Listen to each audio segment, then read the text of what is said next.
Halo,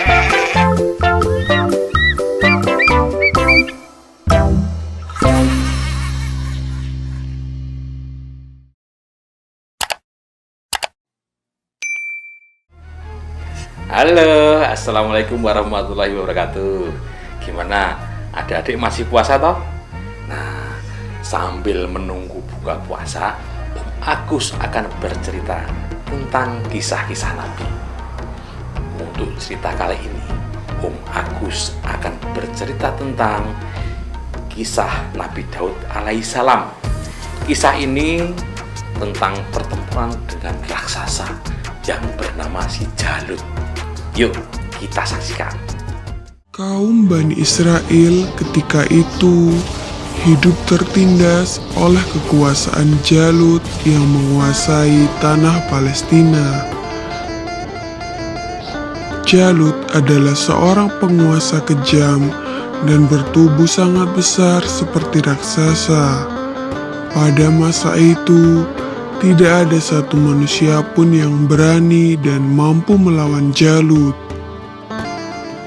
Allah Subhanahu wa Ta'ala kemudian mengangkat seorang penggembala Bani Israel yang bernama Talut untuk menjadi pemimpin kaum mereka, di mana saat itu Bani Israel dikenal mempunyai sifat keras kepala. Terbukti pada awalnya Bani Israel menolak karena Talut hanya seorang penggembala miskin. Hal tersebut dijelaskan Allah Subhanahu wa Ta'ala dalam Al-Quran surat Al-Baqarah ayat 247 yang berbunyi, Nabi mereka mengatakan kepada mereka, sesungguhnya Allah telah mengangkat Talut menjadi rajamu. Mereka menjawab, bagaimana Talut memerintah kami, padahal kami lebih berhak mengendalikan pemerintahan daripadanya, sedang dia saja tidak diberi kekayaan yang cukup banyak. Nabi mereka berkata, sesungguhnya Allah telah memilih rajamu dan menganugerahkan ilmu yang luas dan tubuh yang perkasa. Allah memberikan pemerintahan kepada siapa yang dikehendakinya, dan Allah maha luas pemberiannya, lagi maha mengetahui.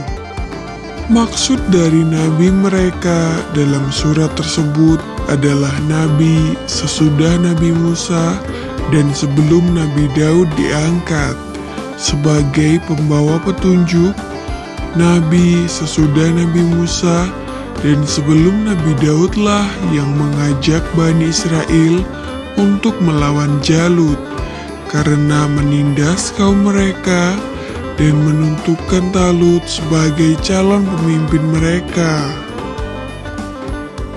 Talut lalu memilih orang-orang terbaik yang berani menghadapi pertempuran. Salah satu yang ikut dalam pasukannya adalah seorang remaja yang bernama Daud. Ia diperintah oleh ayahnya untuk mengikuti kedua kakaknya yang maju ke medan perang, tapi ia tidak boleh maju di garis depan.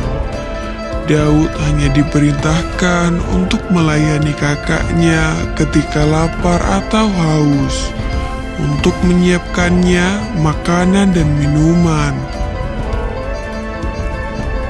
Jumlah pasukan Talut saat itu jauh lebih sedikit dibandingkan dengan pasukan Jalut sang penindas. Jalut adalah seorang panglima perang yang bertubuh besar dan setiap orang yang berhadapan dengannya selalu kalah. Talut lalu berdoa kepada Allah Subhanahu wa Ta'ala, ya Tuhan kami, curahkanlah kesabaran atas diri kami dan kokohkanlah pendirian kami dan tolonglah kami dalam menghadapi orang-orang kafir. Maka dengan kekuatan doa itu, mereka menyerbu pasukan Jalut dengan gagah berani. Pasukan Jalut tak mengira bahwa lawannya yang berjumlah sedikit itu mempunyai keberanian bagaikan singa yang terluka. Dan pada akhirnya, pasukan Jalut dapat dikalahkan, sehingga hanya tersisa Jalut dan beberapa pengawalnya saja. Talut dan pasukannya tak ada yang mampu menghadapi raksasa itu. Talut pun lalu berkata, "Siapa yang dapat mengalahkan Jalut, maka ia akan diambil sebagai anak menantuku dan akan mewarisi kerajaan." Lalu di saat itulah Nabi Daud yang masih remaja mengajukan diri untuk bertarung melawan Jalut. Maka dimulailah pertarungan yang tidak seimbang itu dengan menyebut nama Allah dan hanya berbekal sebuah ketapel dan 3 buah batu kerikil. Nabi Daud tidak ragu untuk melawan Jalut. Nabi Daud selalu bisa menghindar dari tebasan pedang Jalut. Berkat keteguhan imannya kepada Allah Subhanahu wa Ta'ala, maka pertolongan pun diturunkan kepadanya. Kemudian Nabi Daud melemparkan batu ke udara menggunakan ketapelnya. Dengan izin Allah Subhanahu wa Ta'ala, angin menjadi sahabat Nabi Daud dan membuat batu meluncur dengan cepat. Batu itu kemudian jatuh tepat di dahi Jalut yang membuatnya jatuh dan meninggal. Talut pun menepati janjinya dan akan menikahkan putrinya serta memberikan separuh kepemimpinan kerajaan Bani Israel. Hingga usia Nabi Daud mencapai 40 tahun, Talut meninggal dunia dan Nabi Daud pun menggantikan posisi Talut menjadi Raja Bani Israel.